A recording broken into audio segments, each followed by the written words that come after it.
인생 살아가면서 종종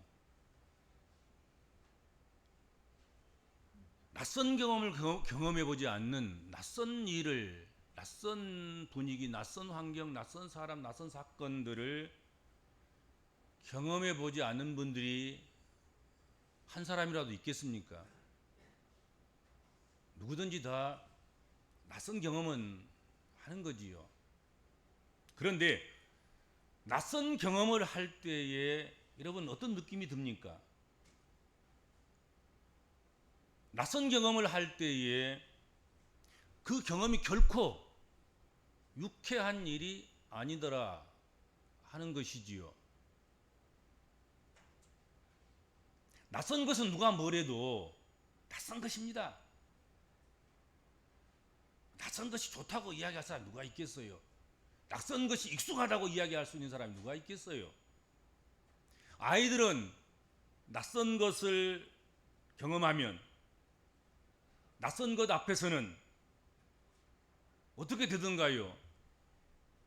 놀라고 울어제낍니다. 울어댑니다. 아이들은 낯설기만 하면 울어요. 숨고 피하고 조용히 할 그 시간에 그것이 낯서니까 아이들은 우는 거예요. 오히려 더.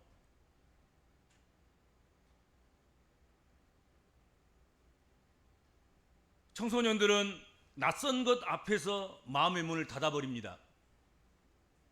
또 반대로 또 마음을 빼앗겨버리기도 합니다. 낯선 것에.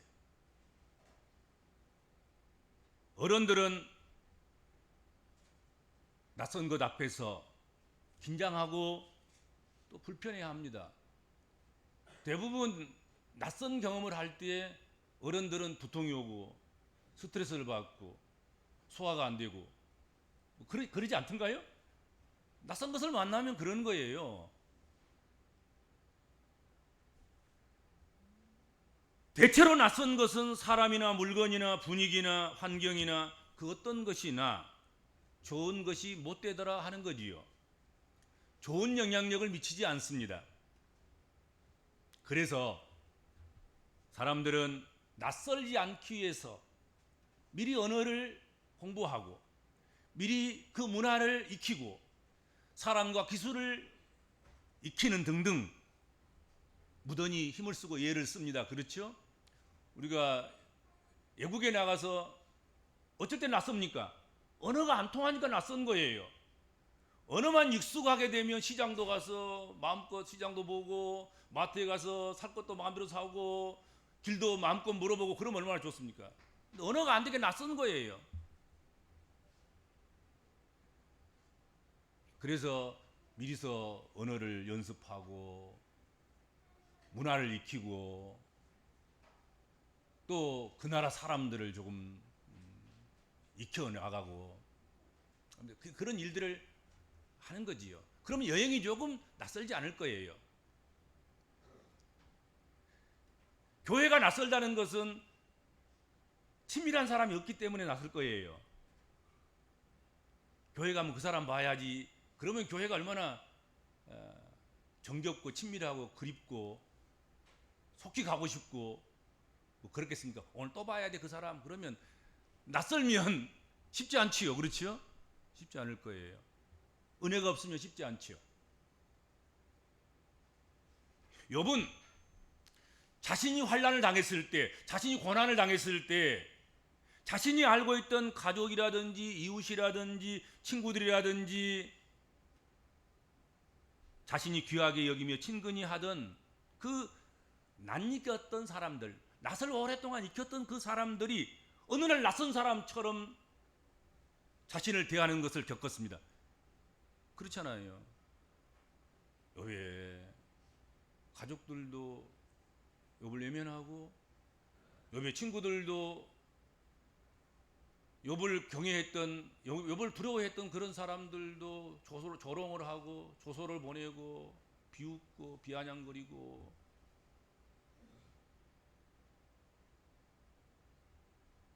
그 익숙했던 사람들, 그 친밀했던 사람들이 어느 날 갑자기 낯선 사람이 된 거예요. 그래서 이 낯설음이라는 게 얼마나 두렵고 무서운 일인가를 욥은 잘 알고 있었다 하는 것입니다. 깨닫게 되었습니다. 욥은 사람들은 그러하다 할지라도 적어도 나에게는 낯설지 않는 하나님이 계심을 믿고 고백하고 붙잡고 살았습니다.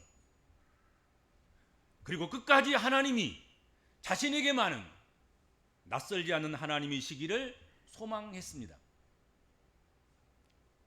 그래서 지금 자신이 처한 상황 속에서도 하나님을 믿고 하나님을 대속자로 바라보고 의지한 것입니다. 여러분, 무엇보다도 인생은, 무엇보다도 피조물인 우리 인간은 창조주 하나님을 낯선 하나님으로 돌려놓으시면 절대로 안 됩니다. 욥은 모든 것이 다 자신과 낯선 상황이 되고 낯선 관계가 된다고 할지라도 하나님은 절대로 낯설지 않는 하나님이기를 소망했습니다. 나는 육체의 가죽을 입고 있을 때에나 벗은 후에도 하나님을 보리라 그렇게 했고, 내가 그를 보리니 내 눈으로 그를 보기를 낯선 사람처럼 하지 않을 것이라. 나는 하나님을 대하는데, 하나님 보는데 하나님을 낯선 사람처럼 그렇게 보는 일은 없을 것이다.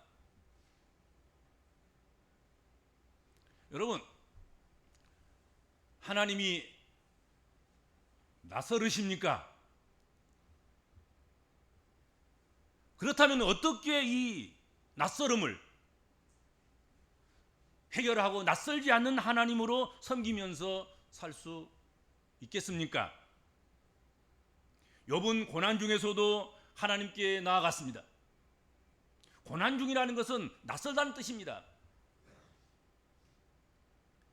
환난 중에서도 그는 하나님께 나아갔습니다. 환난은 낯선 것입니다. 그는 고난 중에서도 환난 중에서도 끝까지 하나님을 떠나지 않았습니다. 그래서 결국은 욥은 고백합니다. 내가 귀로만 듣던 하나님을 눈으로 비옵게 되었나이다 하고 말씀했고 고백했습니다. 고린도전서에서 사도 바울은 이전에 희미하게 보았던 것을 이제후로는 얼굴과 얼굴을 대면하여 보게 될 것이요, 지금은 부분적으로 알던 것을 그때는 주께서 나를 아시는 것처럼 내가 온전히 알리라 그렇게 말씀했습니다.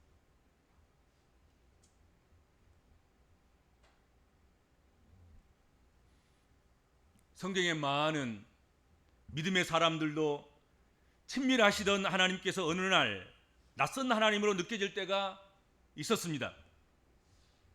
우리가 생각했던 것과 다른 것을 하나님께 주시거나, 우리가 요구할 때, 우리가 간청할 때 침묵하시거나 다른 걸 주시거나 생뚱맞게 원치 않은 것을 주실 때 우리는 당황스럽고, 그리고 하나님이 낯설게 느껴지는 것은 당연할 것이다 생각이 됩니다. 욥처럼 기다리던 복은 오지 않고 환난이 닥쳐왔을 때, 광명을 바랬는데 광명은 오지 않고 흑암이 왔을 때 하나님께서 심히 낯설게 느껴지는 것, 그것은 당연했을 것이다. 욥이 이해가 되지 않아요. 그렇죠? 욥이 참 얼마나 낯설었을까. 성경을 상고해 보시기를 바랍니다. 하나님은 어느 날 아브라함에게 찾아오셨습니다. 그때 아브라함의 나이가 100세였습니다. 100세에 주신 아들, 하나님의 은혜였습니다. 어렵게 만들어 놓은 25년이나 기다려서, 그것도 가정 풍파와 파탄과 그런 문제를 안고 이스마엘 때문에, 그런 가운데서 얻은 아들이 100세에 낳은 이삭이었습니다. 근데 100세에 하나님께 찾아오셔서 다짜고짜 네 아들 이삭 그거 번제로 내놓으라. 네 아들 내게 바쳐. 그렇게 말씀하셨습니다. 뻔히 얼마나 어렵게 얻은 자식인 줄 아시는 하나님께서, 그리고 이 아들이 번제로 바쳐져서 없어지면 또 다른 아들을 얻을 수 있을 만큼의 그런 것들이 못 되는 것들로 아시면서 아들 바치라는 거예요. 그러니 얼마나 낯설었겠습니까? 낯설으신 하나님.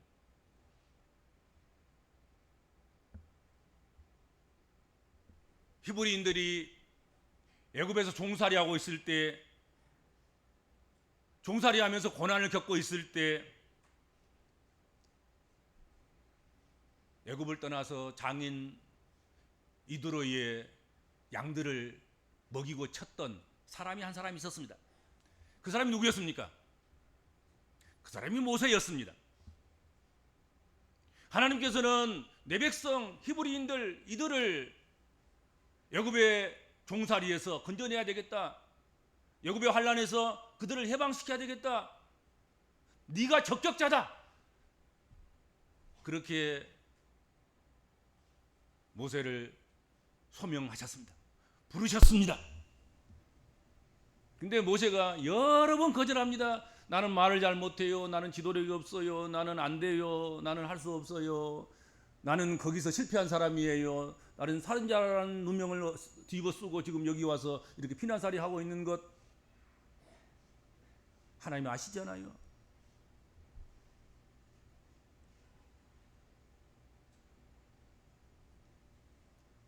그래서 설득하고 우격다짐으로 겨우 달래서 모세로 하여금 애굽으로 가게 하십니다. 보따리에 싸진 거 지고 처자식을 데리고. 근데 하나님께서 갑자기 돌변하셔가지고 모세와 자식들을 쳐 죽이겠다는 거예요. 왜 그러셨습니까? 할례를 안 행했다는 거예요. 할례를. 달릴 때는 언제고, 우격다짐으로 보찜 싸게 해가지고 애굽으로 가게 할 때는 언제고, 또 할례 안 받았다고 죽이겠다고 막 달라드시는 그런 하나님, 얼마나 낯서는 하나님이십니까? 그렇죠.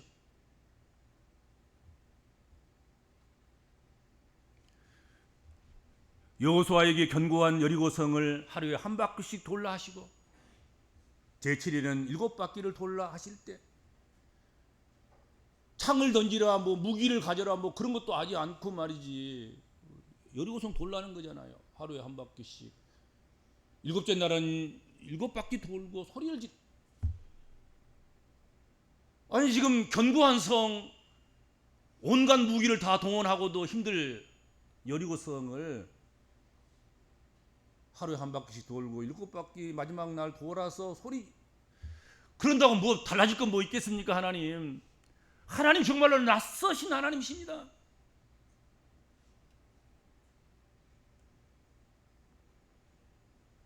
요나에게 적국인 니느웨 성에 가서 회개하고 구원 얻으라고 외치라고 하셨을 때 정말 하나님은 낯설기 짝이 없는 하나님이셨습니다. 원수로 갚으라 그러든지 무슨 저주를 해서 그냥 다 니느웨가 멸망하도록 그렇게 선포한다든지 그러시지, 회개하라고 가서 외치라고 하시는 게 말이 됩니까? 그렇게 도망가 버린 거예요. 낯선 하나님 앞에서.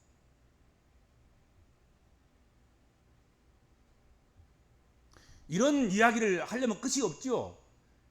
구약 성경에 수없이 많죠. 구약 성경뿐이겠습니까? 신약 성경에도 오면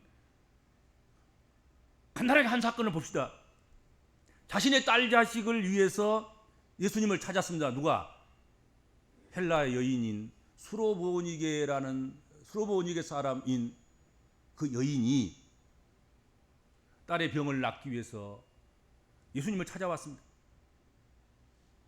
그런데 그 예수님을 찾아온 그 여인에게 예수님이 대하시는 태도가 낯설어요. 헬라 여인, 수로보니게 이 여인은 상당한 식견을 가진 숙녀였던 것 같습니다. 그냥 무시해도 될 만한 그런 여인이 아니에요. 이 여인이 예수님께 찾아와서 공손히 사정을 하는 것입니다. 내 딸을 좀 고쳐주시옵소서. 주께서 냈다 하신 말씀 무슨 말이었습니까? 자녀로 배불리 먹게 할지니 자녀의 떡을 취하여 개들에게 던짐이 마땅하지 아니하니라 하셨습니다. 야, 니한테 네 자식에게 떡 주려면 내가 차라리 개 주겠다. 뭐 이런 식인 거예요 지금. 얼마나 낯설었습니까? 얼마나 낯설게 느껴졌겠습니까? 그러나 이들은 모두 낯선 하나님을 극복한 사람들이었습니다. 이런 이야기를 이어가자면 끝이 없겠지만 이들은 낯선 하나님 앞에서 그 낯선 것을 극복하고 오히려 하나님 앞에서 능력자들로 또 그들이 구하는 것들을 얻게 되었고 그들이 이루고자 하는 것을 이루게 되는 그런 축복을 누렸습니다.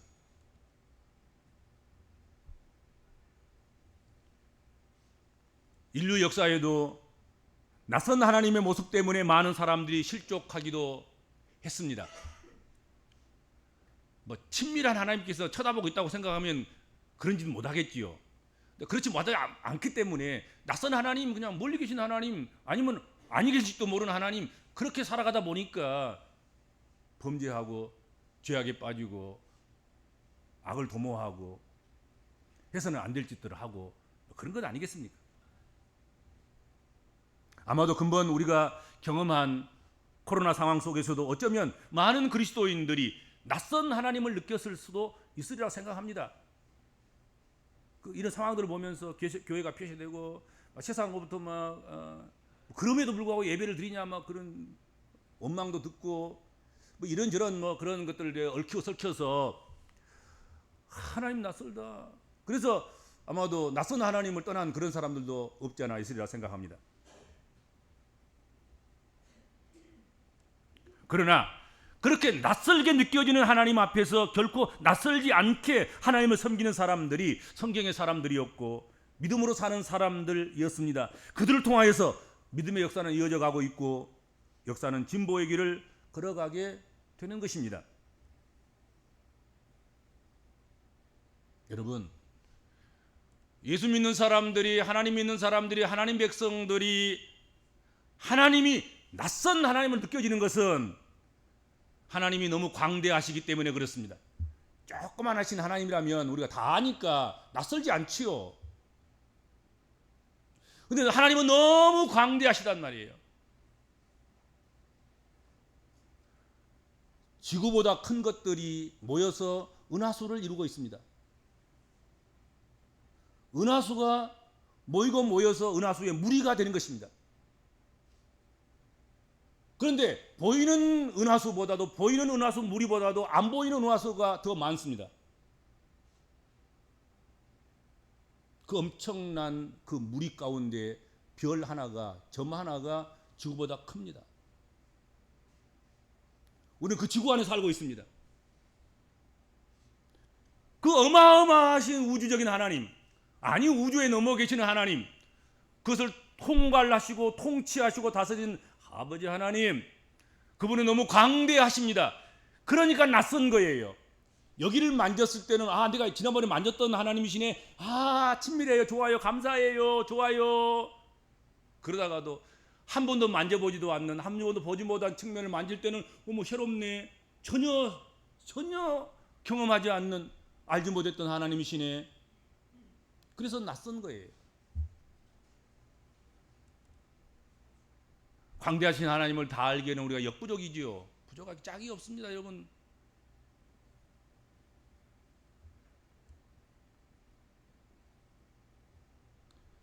여러분, 하나님이 얼마나 광대하시고 위대하시고 크신 하나님이셨으면 심지어는 하나님의 아들이신 예수 그리스도께서도 십자가를 지실 때 낯선 아버지 하나님을 직면했습니다. 그래서 낯선 하나님 앞에 뭐라고 부르짖습니까? 가상 7원 중에 하나, 엘리 엘리 나마 사박다니. 얼마나 낯설었으면 아버지 하나님 어찌 나를 버리십니까? 생각하고 했겠습니까? 아들이시면서도 아버지가 낯선 거예요. 아버지 하나님, 아버지 하나님, 어찌 나를 버리십니까? 아버지 뜻을 내가 다 모르겠다는 뜻 아니겠습니까? 나중에 다 알게 되지만 또 알았습니다만은 그만큼 낯선 거지요. 그만큼 광대하신 분이라는 말이죠.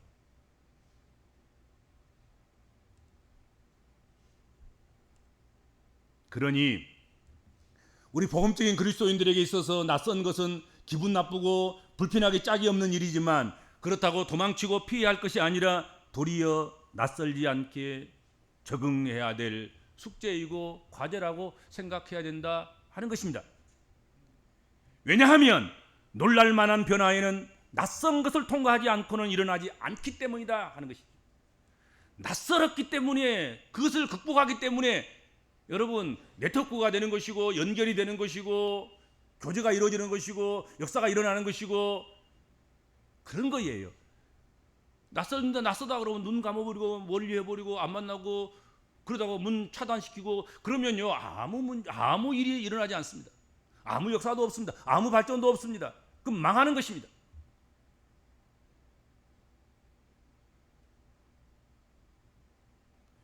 신문명과 신문물과 많은 변화들이 몰려오고 있습니다. 이런 것들에 대해서 낯설다고 안 하면 여러분 소외당할 뿐입니다.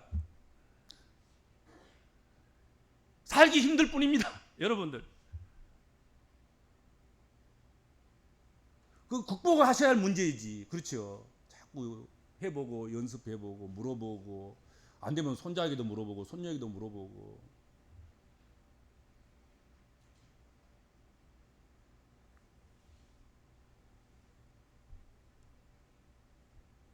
그러므로 우리는 기도해야 합니다. 그 어떤 경우라도 하나님이 낯선 하나님으로 느껴지지 않도록 하나님의 뜻을 알게 하시옵소서. 만약에 낯선 하나님으로 느껴지고 생각될 때에도 하나님과 친밀할 수 있도록 은혜를 더하시옵소서. 낯선 것이 신앙의 포기가 아니라, 낯선 것이 믿음의 교제의 포기가 아니라 오히려 낯선 것이 흥미를 가져와서 오히려 낯선 것으로 인하여서 더 하나님을 알아가는, 더 사람을 알아가는, 더 은혜와 은사와 그 깊이를 알아가는 그런 성도들이 되게 하여 주옵소서 하고 기도해야 하지 않겠습니까?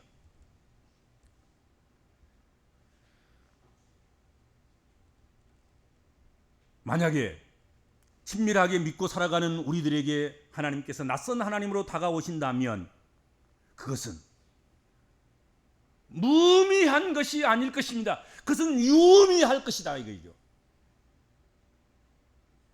그 기회를 체험적인 신앙의 기회로 우리가 삼아야 할 것입니다. 여러분 하나님이 낯설다고 하면 하나님이 우리에게 주시는 사인이에요. 너 왜 기도 안 해?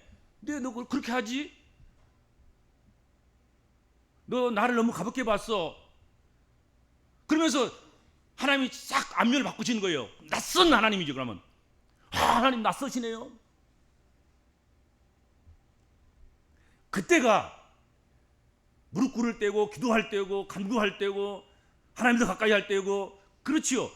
그런 가운데서 기적을 맛보게 되고 체험을 하게 되고 은사를 받게 되고 은혜를 받게 되고 그렇게 되는 거예요.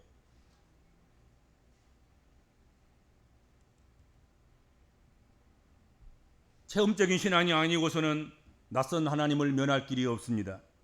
영적 체험을 늘려가는 성도들이 되셔야 합니다. 그래서 낯선 하나님이 아닌 친밀하신 하나님으로 교제하면서 믿음의 삶을 살아가야 할 것입니다. 우리가 인생 살아가는 동안에는 하나님께서 낯설고 이해할 수 없는 모습으로 경험될 때가 반드시 있습니다. 있어 왔습니다. 또 앞으로도 있을 것입니다. 그때 그 낯선 모습에 기겁을 하고 아기처럼 울고 믿음 없는 사람들처럼 긴장하고 불편해하면 우리는 신앙을 잃게 될 것입니다. 신앙의 발전을 도모할 수 없을 것입니다. 하나님이 낯설게 느껴질 때 오늘 본문에서 욥이 고백한 것처럼 내가 알기에는 나의 대속자가 살아계시니 마침내 그가 땅 위에 서실 것이라. 내 가족이 벗김을 당한 뒤에도 내가 육체 밖에서 하나님을 보리라. 내가 그를 보리니 내 눈으로 그를 보기를 낯선 사람처럼 하지 않을 것이라. 그렇게 고백할 수 있는 그런 성도 여러분들이 되시기를 주님으로 축원합니다. 주님 감사합니다.